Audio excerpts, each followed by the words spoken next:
Ryan was 45 years old when he returned to the small town he once swore never to visit again. The streets looked smaller than he remembered, but the memories still felt painfully alive.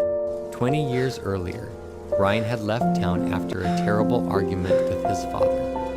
Angry and stubborn, he packed a bag, slammed the front door, and disappeared without saying goodbye. For years, Ryan buried himself in work in New York. He built a successful construction business, bought an expensive apartment, and surrounded himself with people. But deep inside, he always felt empty. One morning, Ryan received a call from a local lawyer. His father had passed away 2 weeks earlier and left him the old family house. Ryan almost refused to come back, but something inside him wouldn't let go. 2 days later, he was driving through the same roads he hadn't seen in decades. The old house looked abandoned. Paint peeled from the walls, weeds covered the yard, and the porch creaked under his footsteps. But the moment Ryan stepped inside, memories flooded back instantly.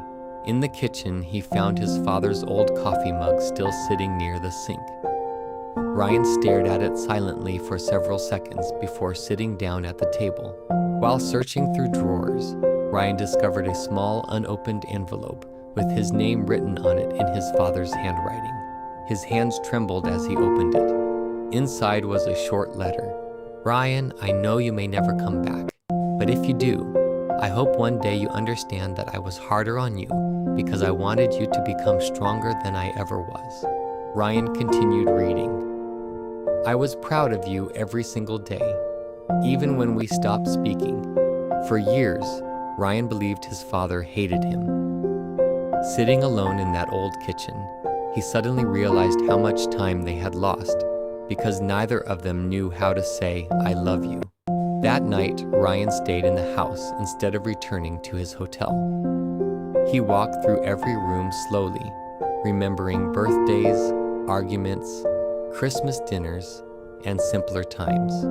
In the garage, he found an old wooden box filled with photographs. One picture showed him and his father repairing a broken motorcycle together when he was 16.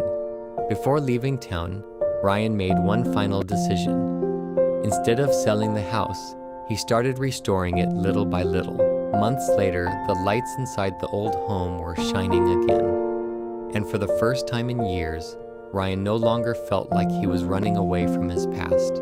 Ryan was 45 years old when he returned to the small town he once swore never to visit again. The streets looked smaller than he remembered, but the memories still felt painfully alive.